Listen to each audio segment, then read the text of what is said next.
You're now listening to the Good Talk Podcast with Ryan Ventura. What's up, everyone? Welcome to the Good Talk Podcast. I'm your host, Ryan Ventura. We're episode 3. Episode 1 and 2 were a lot of fun, and I'm really looking forward to our guest today. Everyone say what's up to Rylan Taggart. How you doing? Hey, I'm good. Thanks for having me. Good. Now, for those that don't know, Rylan Taggart is a very talented trance DJ, producer. He's also a promoter for a rival company, Blueprint Events. They put on some very good events in town as well. So tell me, man, what you been up to lately?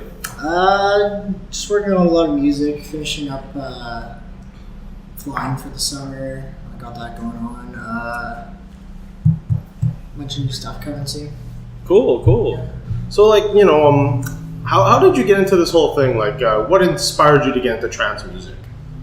Well, not just trance, but music in general. I've kind of always done. I think it was probably I could blame my mom for it from always singing in the car when I was a kid and stuff, and then I was forced to go into piano lessons when I was 6 or 7, and I did that for about 5 years, and then finally my mom let me play guitar when I was because I convinced her forever that I wanted to play guitar instead of piano, because I didn't really like it, but yeah, I did that for quite a while.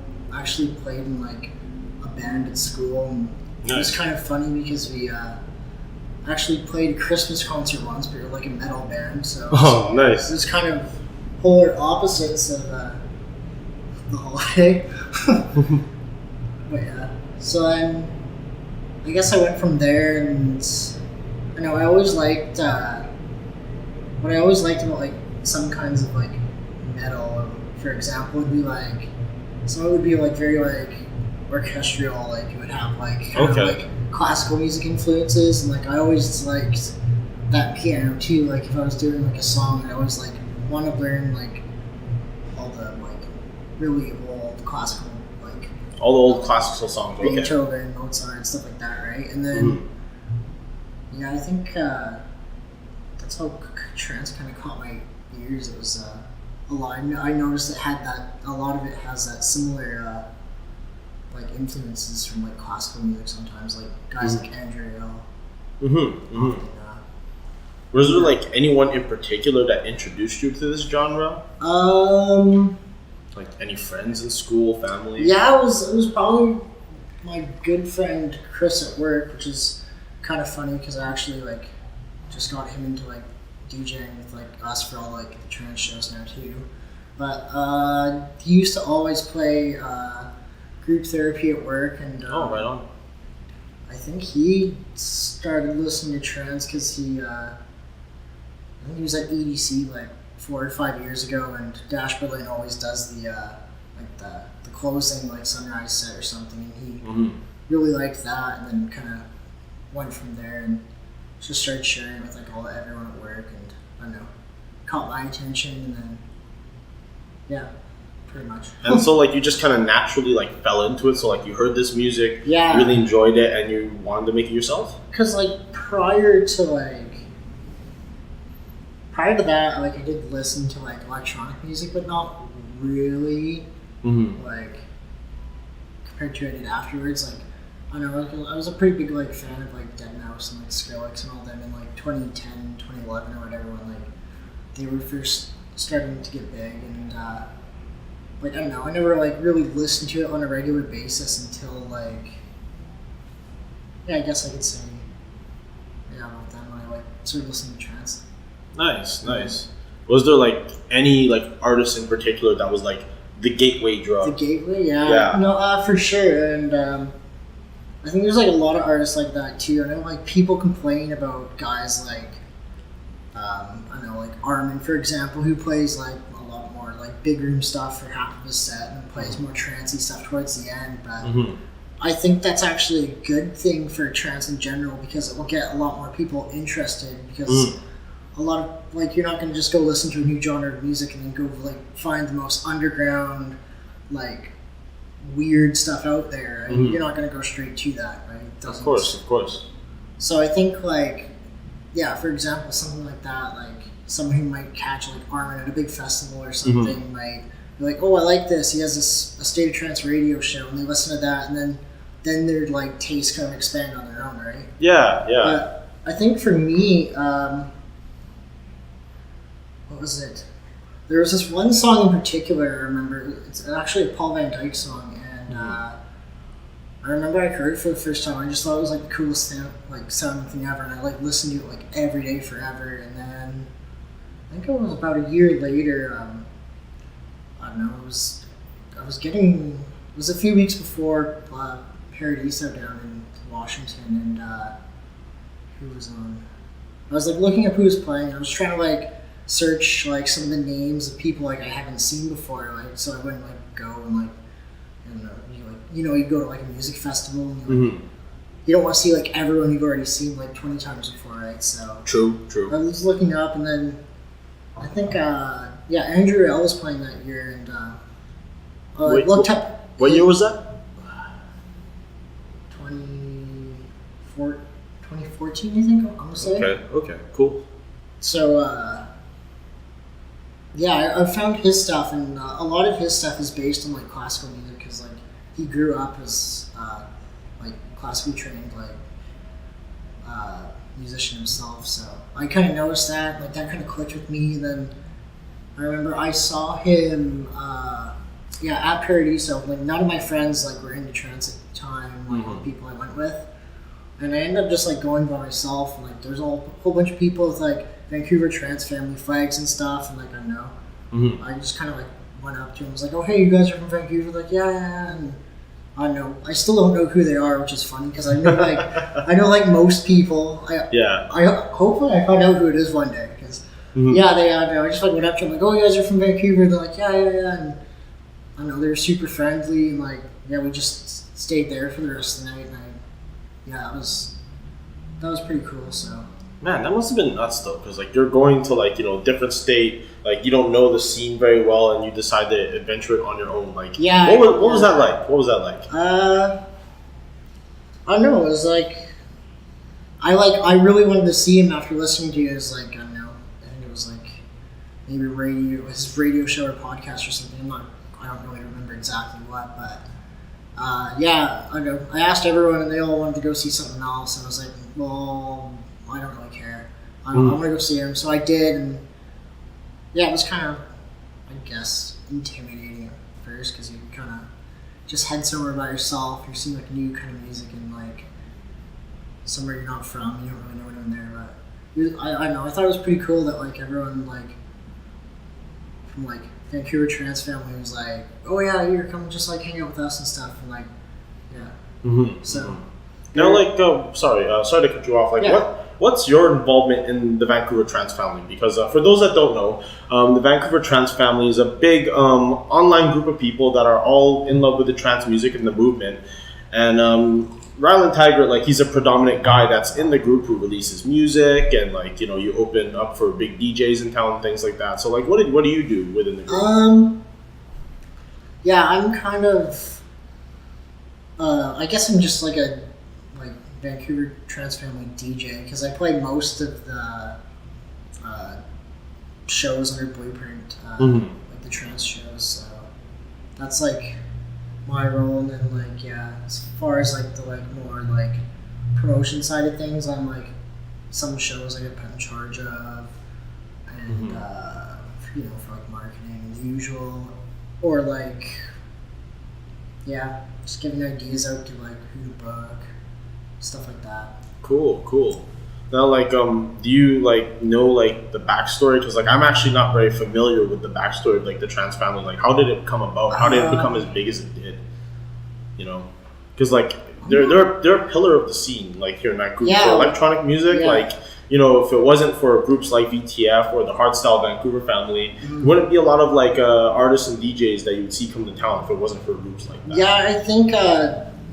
I think that's like a major thing too. Is like I think there's almost like 8,000 people now, and like even like I talked to some like producer friends who live in like I have my one buddy in New York. I was like telling him like it was like a few months ago. I was just telling him like who we have like booked for like the whole month and like stuff like this, and he was like pretty impressed. He's like, really? He's like, isn't Vancouver pretty small? I'm like, yeah. I'm like, but we just like get a lot of stuff, because there's a lot of like not necessarily like very big like scene in general, but there's lots of like smaller but really dedicated like groups of like different scenes, and I think that's why we get a little bit more than like your typical like big names on posters and stuff, right? Yeah, of course, but, of course.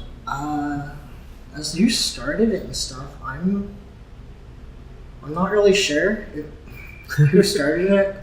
I want to say Ali Abji. Mm-hmm. Big shout out to him. Yeah. Hello, Ali. I'm not 100% sure though who actually started it. We're gonna have to like maybe have you on board again, maybe with Ali or something. You guys can like chop it up with me and tell me how it all began, just because it's such a pivotal part of our scene. And for like, you know, I work for Solid, you work for Blueprint. I mean, you know, sure, we're rival companies, but like a lot of us in the nightlife scene are good friends with each other. Yeah, for sure. Right?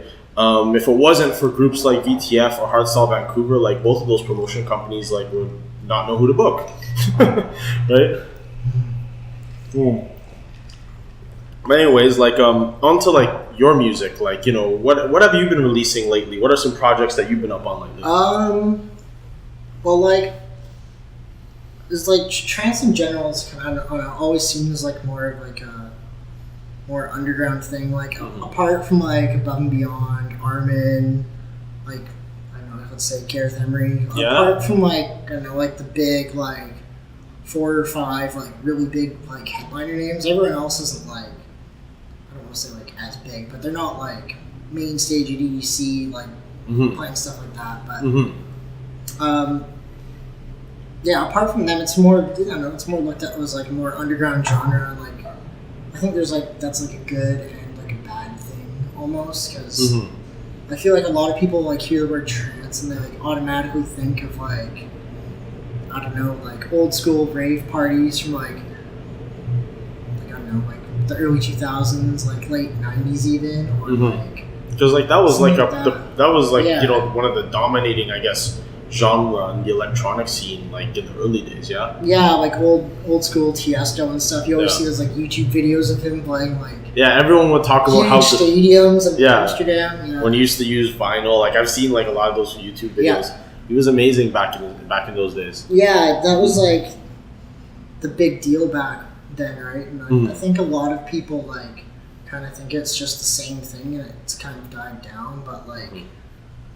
My like idea of trance might not be the same as like everyone else's. And, like, that's kind of a bad thing in a way, because like a lot of I don't know if you have like ever read like things like someone will post a song or something and it's not like typical like 138 super fast like uplifting trance, right? It's like slower or something, and then some person comments, "Oh, that's not trance," and then this other person comments, "That's not trance." So would you say like a big like challenge, like, you know, among fans is there's no like real true identity like amongst the genre, because like because I think it's like it's grown into like so many different things that like there is no just one version of it, right? There's like progressive trance, there's like deep trance, uplifting, psy, hard, exactly. So there's like a whole bunch of different styles, and like I prefer the more progressive stuff myself.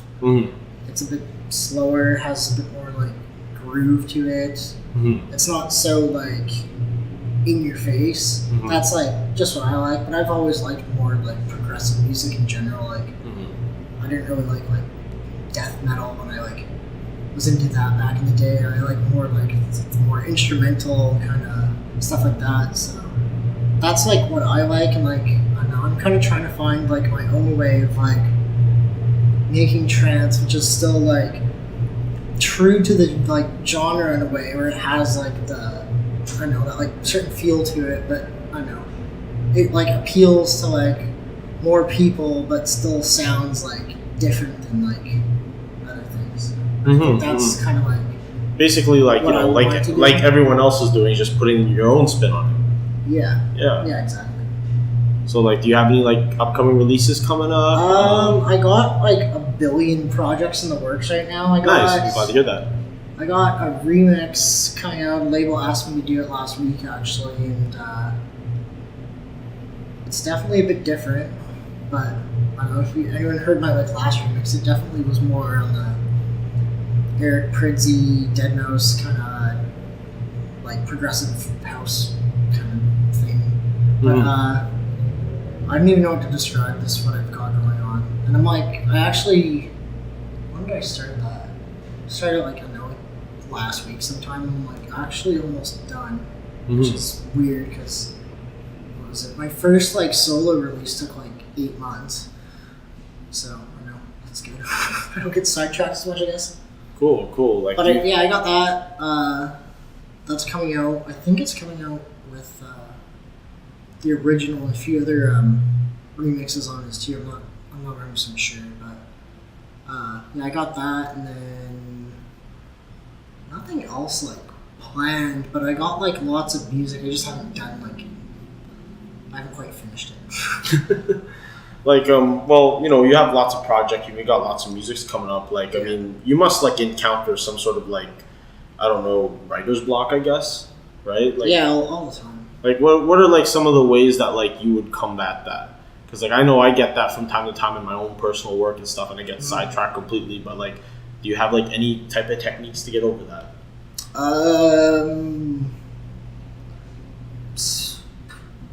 Sometimes it's simple as just like listening to like music which is like pretty close to what you're like thinking of doing, and like you just get certain ideas, not like copying it, but like you just hear what someone else has done with that and you're like, oh, okay, and that might give you a few ideas. Or even like sometimes at work, like they just throw on the radio and like, I don't know, some days it's like 94.5 and it's like pop music all day, or like sometimes it's like classic rock or something. But like, I don't know, sometimes I even hear like old classic rock songs and like I was like, that's kind of cool sounding. And then I'll, like, sometimes I'll literally like Shazam some stuff which is completely not even like close to what I do, and then like, you know, like take the chord progression from that and like put your own spin on it, and like no one would ever know.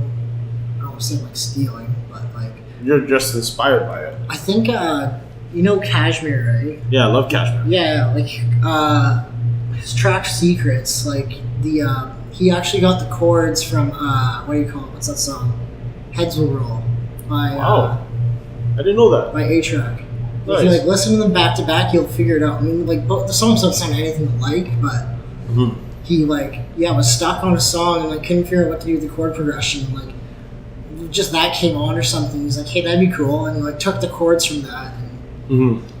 But yeah, I read that once and I was like, oh, that's pretty cool. He's like, inspiration can come from like something even not even close to like electronic music. So yeah, it's good. It's good to keep your mind open and everything. Yeah, for sure. Like I'll even when I'm like listening, I don't know, when I'm driving around, sometimes I'll throw on like 90s rock because that's kind of like what my parents like threw on in the car when I was growing up. So like hear some songs, or like even like some like hip hop and stuff. Like I'm not like huge on it, but like some stuff does like stand out to me. So I don't know. I don't like closing any doors, and I think that is kind of a bad thing in like the like trance communities. There's like some people who literally just listen to trance and like nothing else. But like I don't know. Well, it's good. I don't like labeling like everything, and like of course there's boundaries. You're not gonna like say like a new Mariah Carey song was trance or something, but yeah. Mariah Carey doing trance. I mean, she has like a beautiful you have to have some boundaries, but like of course. It's a good thing to have like an open mind with everything.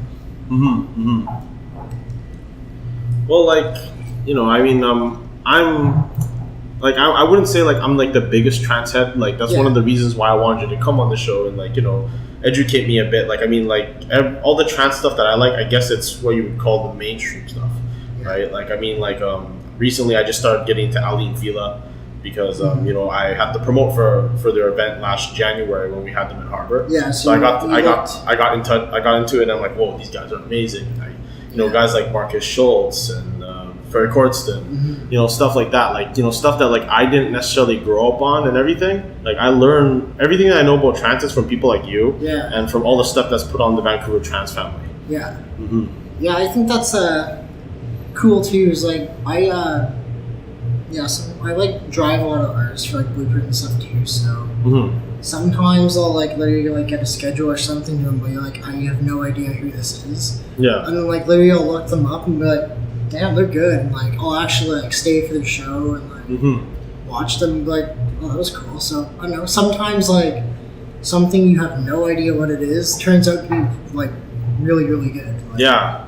Like that's exactly how I felt with Ali and Fila. Like everyone for a long time would tell me like, you know, how good Ali and Fila is. Yeah. You know, they played in the pyramids and stuff like that. And I'm like, yeah, that's really cool, man. I respect what they're doing. And then when I actually like, you know, listen to one of their sets and everything, like, boom. Yeah. Right? That's like, I didn't think trance could sound like that, you know?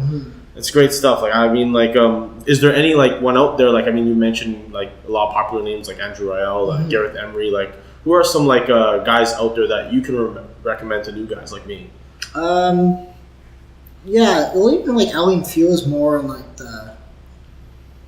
like I respect them a lot because they've kind of been doing like what they've wanted to do, and that's like their sound for like since they've like started, and that's been like, I'm not 100% sure, but probably like over 10 years. And like they've like stuck with it and like kept their current style, and like they have a lot of fans because like they, even when they come to Vancouver, they almost sell out like every time. Oh, all the time. And they come almost every like 6 months. It seems like so. Yeah, I think a lot of their fans like respect that. Like they stick to themselves or something. But yeah, I wouldn't like start. You know, I wouldn't like throw out like Simon Patterson or like Jordan Suckley or like like any kind of like psytrance to like someone right away, because it's definitely like in your face. It's like super fast and like scary. to anyone that's new to it, that is. Like that might scare people away. Like definitely, I remember the like first time I heard psytrance, I was like, this is pretty weird, and like now I like. It grows on it's you, definitely right? not my favorite, but it's pretty cool to hear once in a while. Like even like Will Sparks, he plays like Melbourne Bounce and stuff, but he throws in psytrance songs here and there. It's pretty cool. Like, I love it when DJs do that. They just like throw like a monkey wrench in there and play like a song that you wouldn't expect them to play. Yeah, for sure. But I probably like more of the stuff like I kind of do, like guys like Ilan Bluestone or like Above and Beyond. Yes. Very uplifting stuff. Artie. Like they're more slower, like they're almost all the same BPMs as like typical like house music, like 128 and stuff. And a lot of it's like more based on like just like catchier melodies, but it still has like the like trancey elements to it, like longer breakdowns, like you know, like the floaty kind of sounding. Would the proper word for it be like euphoric? That's perfect. Right? Yeah. Okay, because like it kind of has that like. Yeah. It's like it puts you in some sort of zone. Yeah. Like you don't even have to be in any drugs to like be in that zone either. Right? Yeah. That's the one thing that I really appreciate about that music. I actually got into like listening to Artie from The Weirdest Place. Like back in like 2013 when I was still single, right? You know, I love you, honey. Like, you know, I'm not trying to like flirt with any girls or anything, but like I went on this date with this girl, and like she was like, this is way before I ever got into electronic music. Yeah. I was like still super heavy into hip hop and everything, and she was telling me about how she's going to EDC and she's gonna like, you know, there's this new guy named Artie down there. Go check out. Who the fuck's Artie? I check out the one song, like it's probably like one of his most popular songs he did with Armin, which was Nahalia. I think Nahalia. I can't. I don't know how to say it, but like you know what I'm talking about. Yeah. He actually opened that.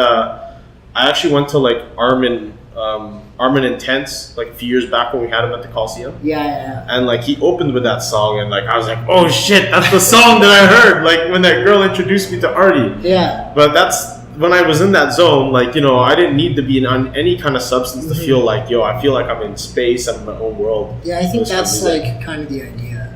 Right. And like, yeah, I think like Ilan Bluestone's even said before, like he wants to like bring that to like a bigger audience. Like he wants to like, he doesn't want people to be afraid by the term like trance, for example. So his stuff's like really groovy. It's like, it's not super fast. Like it's pretty danceable, and like that's working considering he comes here and sells out every time. Oh yeah, man, it's killer. Like I can't believe like I missed out on a lot of the times that he's did shows at celebs or whatever. Yeah. But like every time that he comes to town, I know it's sold out, and I know people come in full force to go support him.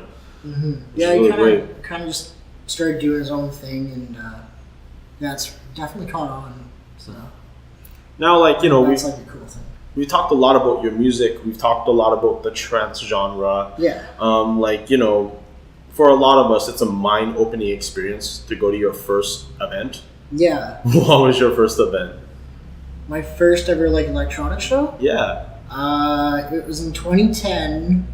I was in grade 12, and this is one of the first reasons I ever actually started listening to electronic music at all. The first time I ever other than maybe Sandstorm, because everyone knew that song. Oh well, yeah, especially we were talking earlier on Facebook about Vanderlei Silva and Shogun Hua, I knew I actually knew was it Vanderlei or was it Shogun? Shogun used to come. Well, he still does actually. He comes out to Armin Van Buuren's classic "Sail."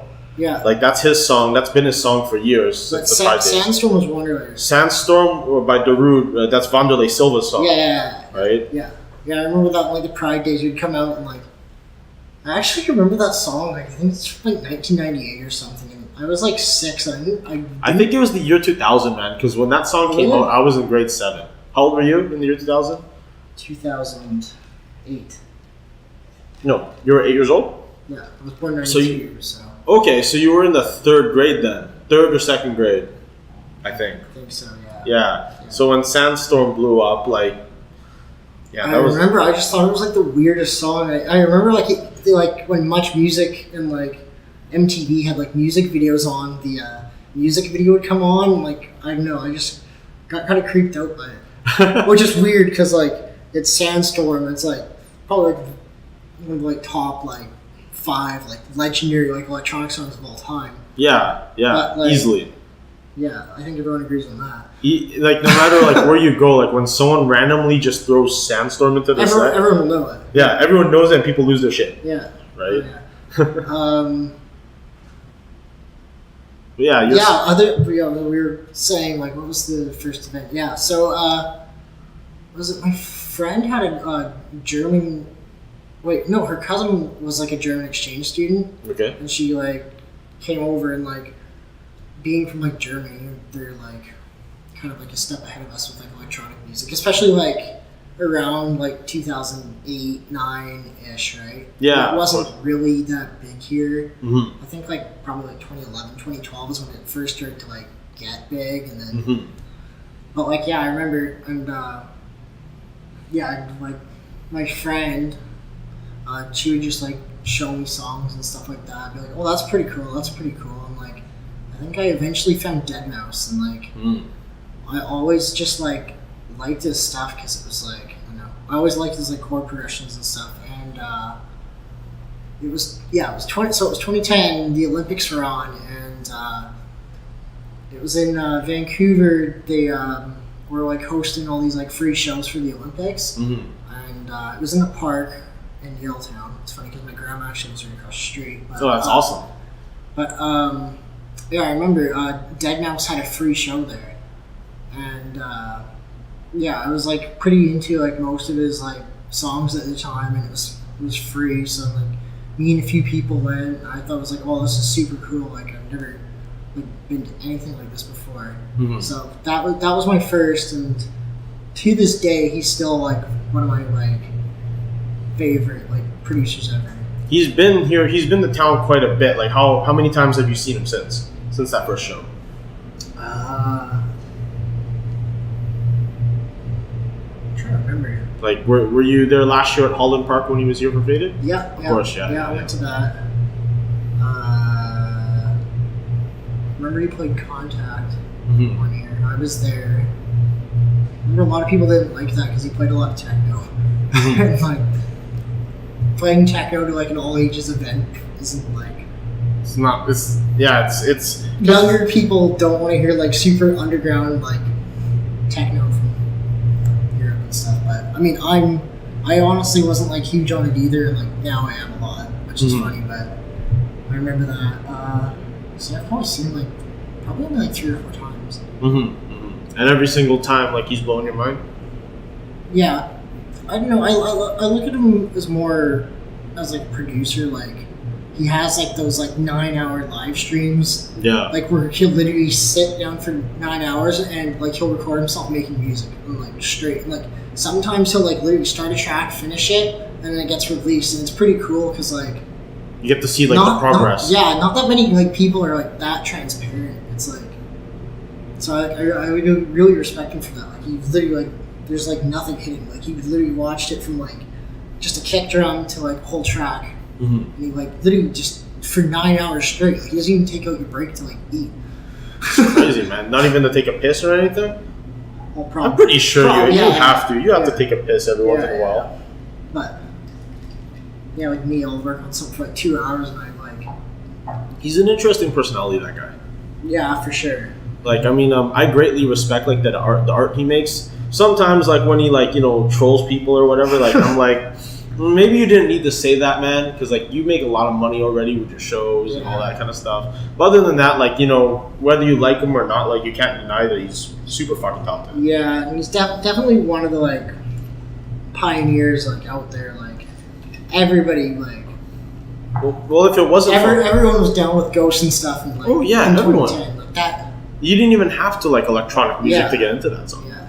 Right? That was like such a big tune, like, in those days. Like, it would, if like back in those days you were in high school, so I'm pretty sure like that was pretty heavy, the dances and stuff back then. Yeah, even like, you know, like high school parties and stuff. We mostly like hip hop or like stuff like that, but like, you know, you'd always hear like that or something. But That's awesome. Like, I think like my favorite all time track is probably still "I Remember" by him and Cascade. Oh man, yeah, that's a beautiful tune. That's a beautiful tune. I don't know. I always listen to it like when I'm driving at night. Like, it just suits that. You know? It's like pretty relaxing, and like it has this like chord progression, which is just like, I don't know. It's one of those 5-star songs. It's perfect. Yeah. I fully agree with you, man. But back to your like first event, like when you saw Deadmau5 in Yaletown during the Olympics, which had to be like in an unreal atmosphere.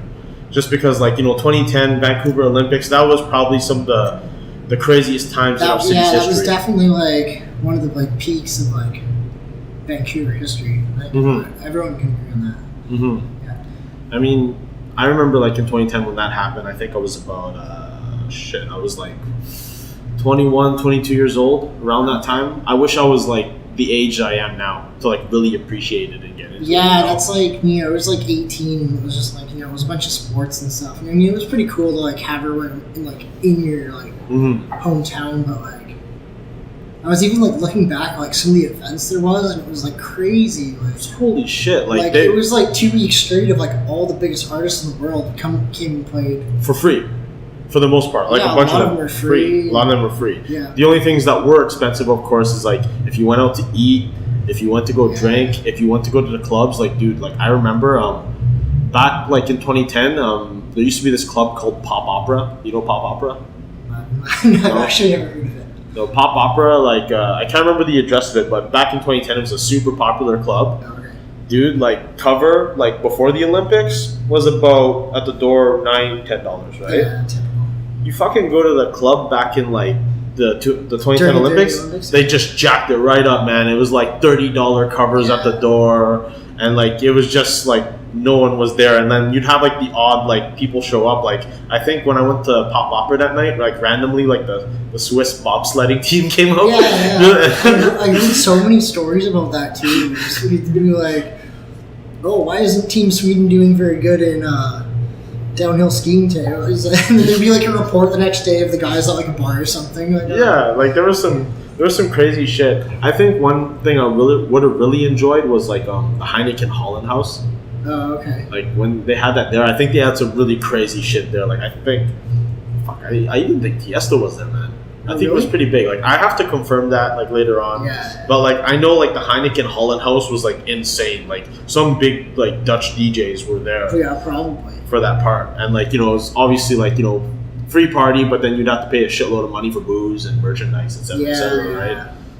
It was funny too at that that free Deadmau5 show, there was like inside, because it was like you had to go in and there was like some exhibits, like just showcasing some of the sports, and there'd be viewing areas to watch different sports, and there was a little food area. Then the big stage, if there was like a game on, they would broadcast it and everyone would watch it. Or like if there was like a concert, they'd like do that. I don't remember anyone else who played earlier. And then they'd have like fireworks and stuff, but like you had to get in, you couldn't like exit, right? And I was in line, and I was hungry, and I went to get some Greek food, and I saw this guy wearing the Team Canada jersey. What is it? I think it's like it was Mouse as like the like last name. It said 05 as the number, and then that's cool. The guy kind of turned his head a bit, and I noticed like the tattoo. It was the Android tattoo, right? Yeah, he has those like I actually don't know exactly what they are, but I saw that, was like, holy shit! Like, I think that's Deadmau5. That's Deadmau5, and like this was 2010, so like people knew who he was, but like not like I don't think he could be in like a big public area like that right now. Yeah, but back then, like he was still kind of masked. Yeah, it was and he was still like people knew who he was, but he wasn't like a huge like celebrity kind of. Like, I think he's in the like celebrity category now. And I remember I just tapped him on his shoulder. I was like, Joel. He's like, hey man. I'm like, Olive, what are you doing? He's like, I'm just getting some Greek food. I'm like, oh yeah, same. And I got my picture with him, and it's pretty funny because I'm wearing this like baby blue polo shirt, and I have braces and acne. I just look like super nerdy, like 13-year-old kid. But I was pretty stoked because I got of course a picture with like my favorite artist. So. Yeah, that's pretty awesome. Do you still have that picture laying around? It's on my Instagram. So. Okay, we're gonna go look that up later then. It's pretty funny. I look like a total idiot, but I won't delete it. Yeah, for sure. Did you happen to like catch any of his sets? Like, I caught like his Ultra set like recently. I think it was day 2. Year? Yeah, he played twice. I watched both of them. Yeah, and like he played like a lot. He played like a lot of techno, and then like some of his like new stuff. And like I thought it was one of my favorites of the weekend. I kind of like wish I went to Ultra this year instead of last year. Oh, you went to the Ultra the year before? Yeah, I went to 2015. So. Okay, let's switch gears a little bit. What was that like? What was Ultra Miami like in 2015? It's like hard to explain. Like everybody's there, like because it's not only like Ultra. It's Miami Music Week, so there's everything's going on. Like literally, like if you're downtown, it was kind of like the Olympics, but like everyone's there just for music. Like literally, you'd be walking downtown and everybody just has something to do with music. Like the week up until Ultra is like there's just conferences and like meetings and like guys on like labels will meet with artists and stuff. So like we're just like walking around. Like I saw Steve Angelo at Starbucks. Just like, casually at Starbucks. Just casually. And, like, I didn't interrupt him or anything. Oh yeah, of course. Like, probably should have. But yeah, it was just crazy. Like you'd walk around, you'd be like, oh look, it's Vice Tone, and then like literally like everywhere you'd walk, you'd just be like there would be someone involved in the music industry, and like a lot of the guys like it's pretty cool what Ultra is too, because it would be like the equivalent of having like a big music festival. Well, it's kind of like Holland Park actually. Think about it, it's like right. Like in terms of size? No, way bigger than that. But just like the location of like it's right downtown. Like it's right downtown Miami. It's like if they had a big giant park, like. On like Granville and Robson. And like there'd be a big music festival there, right? And it's right on the water. Oh, does Vancouver have any like parks right on the water other than like Stanley Park? No. We don't. Stanley Park's kind of like separate though. But like it's like literally like that's awesome. Yeah, like let's just say like there's a big, huge, giant music festival like the Art Gallery. So like people just stay like right across the street and like everyone in the music industry's there. It's pretty cool. Like it's a pretty cool atmosphere. Like everywhere you go, it's just like that everyone's there for music and stuff. And of course, like did you go there mainly just like as a fan, or did you go there to network with people? Yeah, I basically just went as like a fan. I didn't really. I just started producing probably a few months before that, so I I didn't really have anything like out there, but Well, at Ultra, like, you know, Ultra, like, among, like, people, like, online and stuff, like, we joke around that's, like, one of the most ratchet festivals out there. yeah, Like, have you seen anything messed up while you were down there? not really. Not really? Like, It's all overblown? I think people, yeah. But like, I know what's cool about it is like you might like see like the people who only go to see like the big names like Tiesto and Afrojack and like I don't know Alesso, like, you know, like all the super big names. But like, and a lot of people are like, oh well, the crowd is all like full of like I don't know, like people like that. But it's like you like go off to like a side stage or something, and you have like the Resistance stage where it's literally just like super underground like techno DJs and stuff, and it's like the crowd's not like that at all. Like we actually like I forgot who said it was. It doesn't really matter, but we walked over and there was really nothing on. And, like I didn't really know much about techno at all, or like tech house, or like any of that like kind of underground stuff before Ultra. And like we just walked in to see like Carl Cox play. And, like, Oh, wow. Like within like half an hour, me and my buddy were just like, "This is awesome!" Like we were stoked. And then yeah, I've kind of like been quite into like techno since that, and especially like guys like Adam Bayer.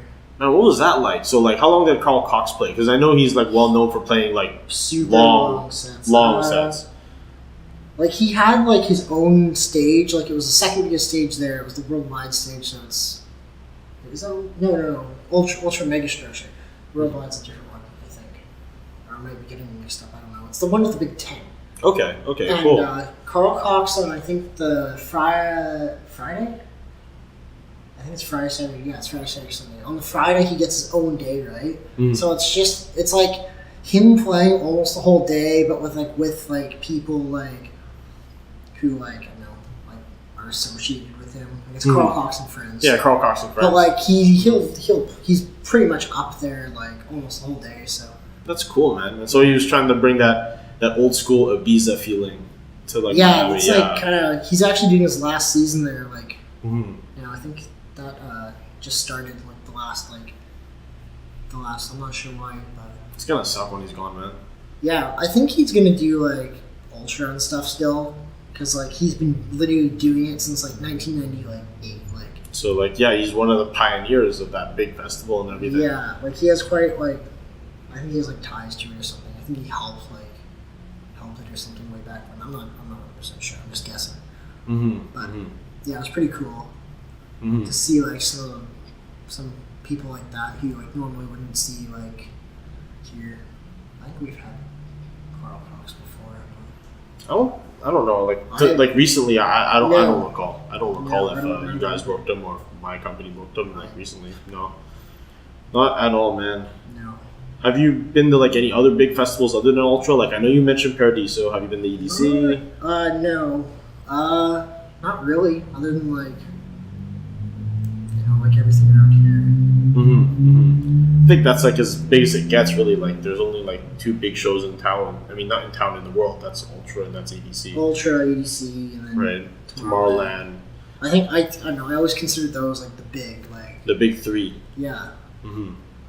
Like if you're gonna experience anything as a party goer or as a raver, you need to go to one of those or all 3 of those if you possibly can. Yeah.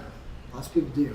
Yeah. I think they're all different in their own like way. Like I think like like Pascal, like the owner of Insomniac, like EDC, like he really like he started doing it because like he liked like raving and like old school warehouse raves and stuff like that. He tries to like bring that feel to like EDC, while like Ultra kind of started out as like a smaller like I don't know like beach party. And, it kind of grew from that, and then it became known as like the like main meeting of the year for like all the like labels and stuff. And that's where a lot of guys would introduce new music. Yeah, and then you always hear that like someone plays like a new song at Ultra, and like 3 months later it's like debuted at Ultra, this and this, and then Tomorrowland is like just ridiculously large. Like it's in like the middle of nowhere in Belgium. Like it has like that cool European feel to it. Like I heard like the crowd there is like super awesome. Man, I would like to experience one of those one day. Like I mean, I've only started going to events over 2 years ago, and like everything's been locally here in BC. Like I've been to every like event that you can go to here in town. Now, like, you know, I need to experience like outside. Like what really opened my mind was I went to go check out this event at the Avalon in Hollywood, which is like one of the biggest clubs in town in LA. Yeah. Actually, I think it's like one of the top clubs in the world actually. But I got into their event there. It was like a big like future-based trap event. It was like Queso, Sesco, and Junkie Kid. So it was like, you know, future-based type stuff, right? When I went down there, it was like my mind just exploded. It was a completely different world. Like the club was huge, the vibes of the people were really good, and just etiquette there is different. Like you know, like up here, like the norm, like, you know, if you're gonna go to a club night, normally if you go there around 11:30, it's fine. You'll get into the club, no problem, right? I always like joke about that with people. It's like the Vancouver things. Like everyone shows up at midnight. Yeah, like, everyone shows up at 11:30 midnight. That's the norm here in Vancouver. Yeah. In LA.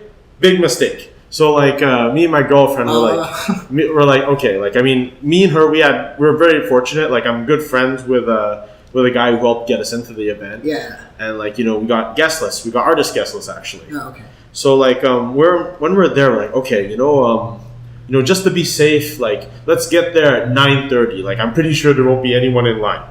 Right? So we take our Uber down there, we get to the Avalon. Holy shit, man, like the club is like lined up with like 3 blocks of people. Really? 3 blocks of people for this show. Like it's a big set because like Future Bass in LA, absolutely huge. Like they love that sound, and that's where that sound sort of originated, like in that area in California. Yeah. And everything. And we were blown away by how big the lineup was at 9:30. Like that's something that's unheard of in our town, and like apparently it's the norm. Like people, like when they go to like these club events or like these big shows like down in that city, they go there super early because even if you buy a ticket, you're not guaranteed entry in. Oh, really? Yeah, because like if you buy a ticket and like the place is over capacity, you will get turned away. Yeah. Right? Yeah, So I'm not so sure I quite agree with that. Like I'd probably be pretty pissed off if I shelled out like, you know, like $40 and then. No, it's $80 Canadian down there. Like, Yeah, because like the ticket's like $60 down there. It's like $80 our money. Yeah, man. Service charge, conversion fees. And, yeah.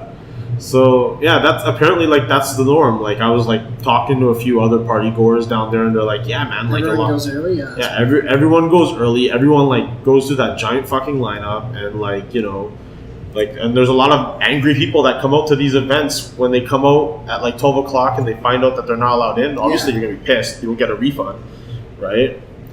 But I mean, when I got out there, like I was just blown away by the size of the crowd, the dedication of the fans. People just really love whatever music that they're into, and the parties down there, they go on till like 7 a.m. Yeah. Which is like, you know, I mean, I wish we can bring that back here, but like unfortunately, like, you know, with our municipal provincial laws, whatever, it prevents our clubs from staying open past 4. Yeah. Right, which is a shame. Like I wish we could bring those 7 a.m. vibes over here, man. Yeah, I agree. I think that I mean, we do have like after hours and stuff, but I think it's different. It's a little like less accessible because like you're not at the same place. Like I know in like Europe for sure. I was talking with I was with an artist and I was like talking with them, and they're like they just came back from playing a tour, and like they're in like Europe and stuff like this, and like clubs there, like some of them just don't close even. Like I know in Germany, like there's this wine club, it opens up Friday and it doesn't close till like Monday morning at 10, and some people will actually like go there from Friday to Monday. I don't know. I'm totally like that's not me, but yeah, that's not me either, man. I get tired pretty quick. Yeah, same.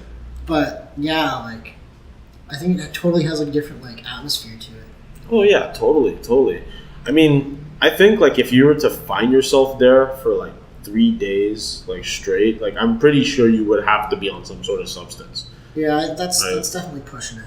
Right, just because like I know like in my limits, like even when I was in LA with my girlfriend for that event at the Avalon, the club didn't close till 7, but we bounced at 4:30 because like we were not used to it. We're so tired. We got there at 9:30.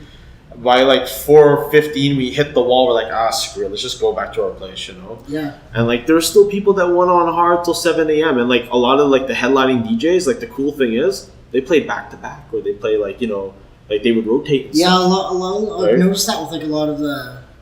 I think they can get away with that too. Vancouver's kind of like unique because it's pretty like it's small. Like population wise, it's really small, especially compared to like LA, New York. Yeah, like, that makes a even big Toronto, and it does, right? Like we can't have like 3 big headliners playing like a club show, like where you see like I don't know, like that doesn't regularly happen. Yeah, and also like we wouldn't have time to do that anyway, right? Because you have to give the DJ like ample time to play his set. Yeah, you don't want to. I think a lot of people too would be like kind of irritated if they like their like favorite artist gets booked with like 2 people, and like, they might like all 3, but like all 3 of them only play like an hour. It's like if they came on their own, they all played like like 2 or 3. So I think it would be cool if like because it's like what standard typical nights are like 3 a.m. here, and then sometimes we'll go to the odd. You can apply to the city. we can do the odd 4 a.m. like even like at Harbor and stuff, like say for example like on a long weekend or something, like we'll do 4 a.m. I know they do that at Celebs and other they do that a lot clubs too. for the like massive after parties. I mean, it makes sense because a lot of people are like done like at the Coliseum at 1, and then by the time they get to like the club, it's like 1:30. So it'd be kind of silly to like go 3, right? So were you like going to events during the time when we were still able to have massives like till like 7 a.m. or no, not yet? I never went to. I don't think I ever went to like any of them. I'm trying to think. My first like massive was like I'm pretty sure it's like a Vancouver thing. Yeah, like, I know that could be stadium shows. Like, well, if anyone like out there that's outside of Vancouver, please like let us know. Like, is Massive like just exclusive to us? It's basically a stadium show or a rave or whatever. I've been told like a lot of artists like actually really like playing the Coliseum because they get like super cool pictures of like a whole stadium full of people, right? And like that's not a lot of other cities do that. I think. Really? Well, I guess like Seattle does. Seattle does. Like they do freak night. Yeah, they have like Tacoma Dome down there, and like that's what do you call it, WAMU? Yeah. But I think it's mostly like having like a couple big headliners and like some other artists like all in the same lineup in like a stadium. I think that might just be a Vancouver thing. I don't know, but I know like my first like massive, I guess I think was it was Skrillex in 2011. Like when he first started getting popular, it was at the Peony Forum, not the not the Coliseum actually. So smaller venue. Yeah, I think it was like, what's the Coliseum, like 5,000 or 6,000 something around. So basically, it's like cut in half. Yeah, yeah. I think the Forum was like 3,000. Kind of a cool size actually. But it was all I remember from it was Knife Party and Skrillex. And this was like when Knife Party first started. So that was something separate from Pendulum. And I remember that. I don't think we didn't even have tickets. Like, I think we went down there and like someone got kicked out and like gave us the wristbands for like $20 or something. Like I don't know. I don't quite remember. This was like 6 years ago now, but I remember that was like my first like big show, and like I thought that was awesome. And I've pretty much seen Skrillex every single time since, which has been quite a few times. And you're probably gonna see him again like in a few weeks at Holland Park, yeah? Yeah, Jackie. With Jackie, yeah.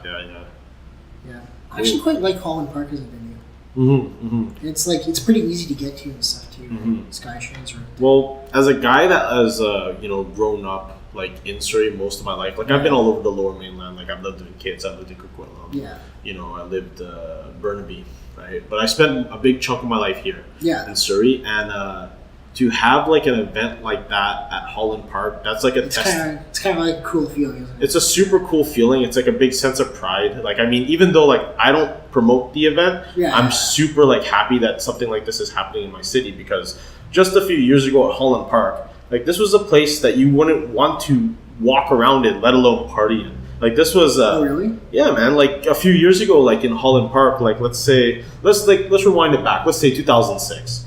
10 years ago, right? 10 years ago, Holland Park, it was a place where, like, you know, there's fucking, like, junkies everywhere. This was a place that you would get jumped at. You could get raped here. You can get, like, all kinds of fucked up shit could happen to you at Holland Park. I think, like, the whole area is kind of cleaned up quite a bit. Huge, like, big time. Like, even, like, the area where I live on, like, I actually live a 5-minute walk away from Holland Park. Oh. Like, super close. By the way, like, if you want, you're invited to my place. We're going to pre-game, all that kind of stuff, right? I think I'll be working, but... Well, you come down, man. You're welcome to come down. But my area and the Holland Park area in general, like, if I lived there 5 years ago, you'd think I'm an idiot, right? Because really? Like, it was that bad. Oh, okay. Right? Like, this was a place that I would not feel safe to go to anywhere at night. Yeah, I mean, you lived like. Yeah. Right? I mean, like, Holland Park, even now, like, if you walk around there at night, you should still be careful, right? But, like, it's so much better. It is a lot better. Yeah. It's so much better. Its levels better. And when they brought the first Faded in the Park event at Holland Park last year. Yeah, I think last year was because they had it. They had it in the Stanley Park. Yeah, they had it at Stanley Park, and then they had it at P&E. Yeah. Right, but when they brought the first one to Holland Park last year, like, I was just blown away by how good of a job, like, they did. Like, you know, it felt like I wasn't in Surrey, let alone Vancouver. Yeah, one of the, like. Yeah, like, I was kind of, like, surprised by that, too. I think a lot of people are like, oh, it's in Surrey. That's kind of weird. And then when people actually, like, went to, like, the venue, they're like, oh, this is pretty cool. Like, there's, like, multiple stages, and it's, like, it feels like you're at, like, a festival, but, like, you're literally, like, in Surrey. Like, you're downtown Surrey. So it's pretty cool. Like, that's kind of, like, the feeling, like, Ultra Dave. It's, like, you're in, like, a festival, like, you're in your own little world, but you're literally, like, downtown. I think that's kind of cool. And I think one of the definitely more positive things about, like, last year is, like, even, like, the RCMP said, like, everything was, like, because I remember a lot of people are like, oh my god, it's in Surrey, something's gonna go wrong. Yeah, like, even me and my brother are like, yo, man, like, we still had that, like, thought in the back of our head, yo, some shit might go down, like, these next few days, but everything was so peaceful. Yeah, like, even, like, all the police said there was, like, pretty much, like, nothing. Like, yeah, like, there's, like, no incidents at all, like, so. Like, I remember, like, the Georgia Strait, like, someone wrote an article about their experience at that event, and, like, the person that wrote it, like, they're from East Van, and she had, like, this hesitation about coming to our town for this event. And then, like, in the article, it said, like, this event made me think differently about Surrey. About Surrey. Yeah, right? That's funny. And that makes me happy, man, just because, like, you know, I think, like, this city, like, I'm from Surrey, which is a suburb in Vancouver. You know, it gets a bad rap, but I think that bad rap is slowly going away. Yeah, it's slowly going away, and it's kind of overblown, right? Like, a lot of the bad shit that you hear, right? It's kind of isolated and stuff, right? I think a lot of it has to do with, like, even, like, the housing market, which everyone goes on about in BC, right? But you know, like, people are kind of moving out more this way. Like, I live in Maple Ridge, and even, like, now, like, a lot of people are moving out there. Where, like, like 5 or 6 years ago, people would be like, "Oh my god, that's so far!" Like, I wouldn't want to drive like 40 minutes to get to Vancouver and stuff like this. And now, when people are like, "Oh, it's not that bad." Well, yeah, that's, like, the big trend. So like, I think, like, Surrey's kind of, like, benefited that in a way, because it's like a house out here is probably still fairly affordable compared to, like, Burnaby, Vancouver. A lot closer down. Where it's completely unreasonable at this point, right? Yeah. I mean, like, one of, like, the big things I was talking to with some good friends of mine about the housing market, that, like, the big trend is, like, you know, Surrey is, like, it's starting to get, like, bigger here now, like, you know, with all the different houses and, like, all the families, like, that are moving here. Yeah, like, right around the corners, like, pretty, like, tall high-rises and stuff too. Yeah, there's, like, a ton of growth, but now that's moving towards Langley. Now it's going to Maple Ridge. I've noticed that in, like, the last few years too. Like, like suburbs are popping like crazy. Like, new developments everywhere. Like, traffic is, like, silly because it's like, it's getting worse. It used to be, like, just a small, like, tiny suburb. It was, like, not even, like. And there was, like, a lot of farms, and, like, everyone owned, like, 2 or 3 acres, and, like, it was kind of like that, like, kind of more country setting. And now it's like, all the roads are, like, single lane and stuff. And then, like, now, like, around 5 o'clock, like, driving down the road, like, to get, like, 5 blocks, it takes you, like, 15 minutes sometimes. It's crazy. So. Now, Rylan, we're actually running real short on time. You know, now's your chance. You know, plug your music, plug your social media. Where can people find you, man? So basically, my main Facebook account would be facebook.com/Rylan Taggart Music, and that's pretty much where I post everything. Alongside my SoundCloud, which is soundcloud.com/Rylan Taggart Music. I also have Twitter. I think it's just /Rylan Taggart. But yeah, pretty much any one of those. Use Instagram, right? I do have Instagram, and I'm pretty sure it's also Rylan Taggart Music. I kind of just made them all the same too. Yeah, keep it all uniform. Make it easy, you know. Yeah. Now, you have any events coming up? Anything you want to plug in? Yeah, I'm playing at Celebrities on Canada Day, opening for Max Graham. Okay. It's kind of cool because it's Canada Day party and Max Graham's from Montreal, so that's pretty cool. So he has a lot of people he's friends with in Vancouver, so it's always pretty cool vibes when he comes. Everybody knows each other and stuff. And then I think there's probably a few more things on the horizon. I'm not quite sure yet, but I'm pretty sure, man. I know the guys at BP, they keep you pretty busy with different events and stuff. I know you guys do the VTF sessions at MIA and things like that. We get those quite often, quite a few times a year, and even a few weeks ago at Celebrities, we had our own night dedicated to Above and Beyond's record label and Judy Beats, and I know I was expecting quite a few people to come out, but it was crazy. We had 1,200 people RSVP online. It was crazy packed at 11. Nice. That never happens here, so. Yeah, that's good, man. That's a testament to the scene and everyone wants to come out and support. Yeah, definitely. I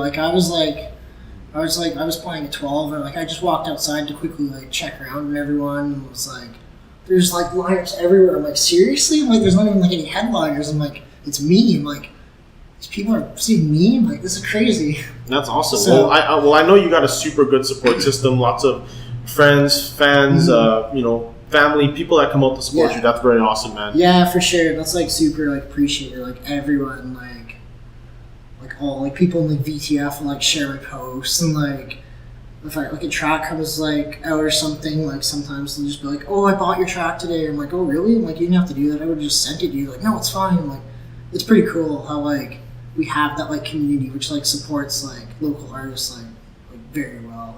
And people from around the world who I talk to, other producers are pretty jealous of that. So yeah, it's quite unique. It's quite unique. I think that Vancouver's something special for that. Yeah, absolutely. Well, I think it might even be it might even be genre dependent. That's another story for another day. Because not every genre of fans want to support their own hometown boys. But you're very fortunate that you have that, and I'm so glad you came on the show today. Yeah, bro. Thanks for having me. Appreciate that. Thank you.